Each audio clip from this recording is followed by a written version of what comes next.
Berdasarkan kisah nyata, film ini merekam 127 jam kehidupan seorang pendaki gunung, Aaron, yang terjebak dalam ngarai di Utah. Ini adalah kisah nyata luar biasa tentang keberanian dan kelangsungan hidup. Apa yang terjadi ketika seorang remaja berpetualang sendirian untuk lari dari berbagai masalahnya, dan ia terjebak untuk bertahan hidup selama 127 jam? Perjuangan untuk melanjutkan hidup, dan pengalaman mengerikan yang membuat sang petualang menemukan arti hidupnya ini terjadi secara nyata pada Aaron Ralston. Film yang penuh inspiratif ini diceritakan kembali oleh sutradara Danny Boyle dalam film 127 Hours.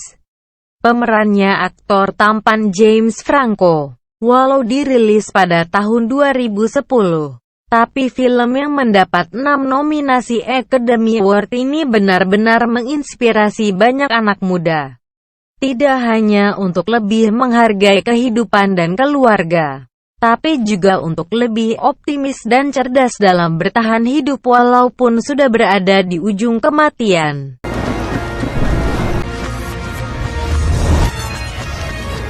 Cerita dimulai ketika Aaron, remaja yang hobi mendaki dan melakukan hal gila, pergi sendirian ke Blue John Canyon di Utah. Ia pergi tanpa mengabarkan siapapun, layaknya para pendaki yang berpengalaman. Ia pergi dengan berbagai persiapan dan perlengkapan yang sangat lengkap, serta perhitungan matang akan segala jadwal kegiatan dalam perjalanannya.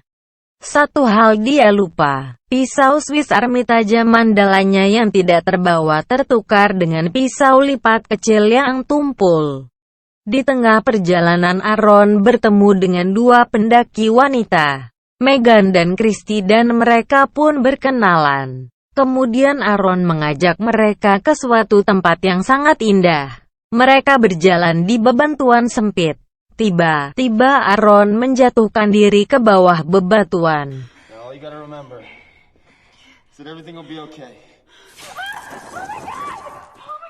Dan ternyata itu sangat indah. Mereka berenang ke dalam air yang sangat jernih dan mereka pun menikmatinya. Dan akhirnya mereka berpisah tujuan. Sebelum mereka berpisah, mereka berfoto. Christy dan Megan melanjutkan pendakiannya. Begitu juga Aaron. Dengan keahliannya, Aaron berhasil menyeberangi banyak tebing yang curam. Bahkan dengan petualangan Aaron ini, kita bisa menikmati keindahan Blue John Canyon, baik dari struktur bebatuan hingga air terjun di dalamnya. Sayangnya, pandai-pandainya seorang manusia, jika ceroboh pasti akan tergelincir. Itulah yang terjadi pada Aaron ketika secara tidak terduga terperosok ke dalam tebing yang dalam, dan batu besar dengan berat sekitar 360 kg menjepit pergelangan tangan kanannya. Disinilah masalah tiba. Tidak ada satu orang pun yang berada di lembah itu, dan Aaron berada terperosok sangat jauh. Berteriak pun percuma, suaranya tidak terdengar hingga ke atas. Sialnya, dengan segala cara yang Aaron lakukan, batu itu tetap tidak bergerak. Tetap dia menjepit tangannya. Dengan pikiran yang sangat dingin, Aaron berpikir cerdas untuk bertahan dan menyelamatkan diri. Mulai dari menjadwal bekal makanan dan minuman, serta membuat perlindungan diri dari tali dan tenda. Itu pun dilakukan dengan satu tangan. Ia juga menggunakan semua peralatannya untuk membebaskan tangannya. Ia berteriak sekencang-kencangnya berharap ada yang mendengar. Tetapi semua sia-sia.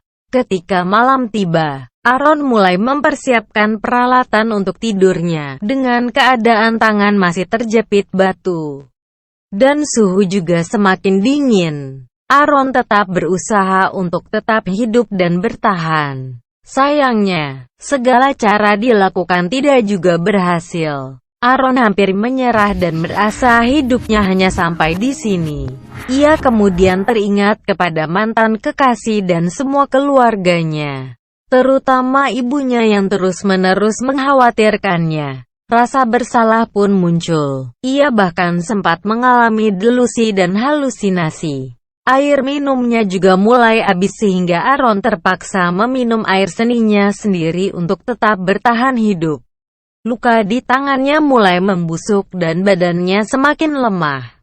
Ia juga terkena dehidrasi dan hipotermia. Untungnya Aaron sangat kuat dan tetap berusaha untuk mempertahankan kesadarannya. Aaron membuka kameranya dan mulai merekam dirinya. Ia menceritakan bagaimana perjalanan dan usahanya untuk menyelamatkan diri dari batu yang menimpa pergelangan tangannya. Dengan kata lain, tidak bisa dilakukan sendirian untuk mengangkat batu tersebut. Tidak ada air untuk diminum, dan dengan terpaksa Aaron meminum air seninya. Aaron mengikis batu tersebut, berharap ada pergerakan dari batu tersebut.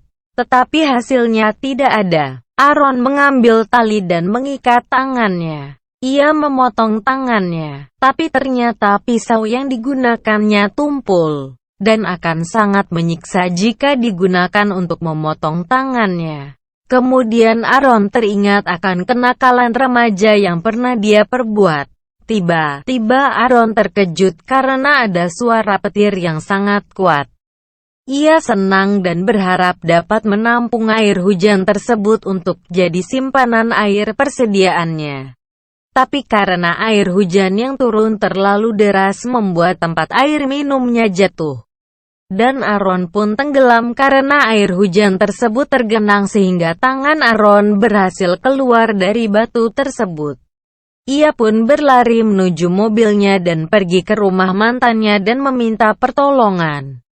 Tapi ternyata semua hanya hayalan dan halusinasinya saja. Di pagi hari berikutnya, Aaron kembali merekam dirinya, dan membuat dirinya pura-pura bahagia.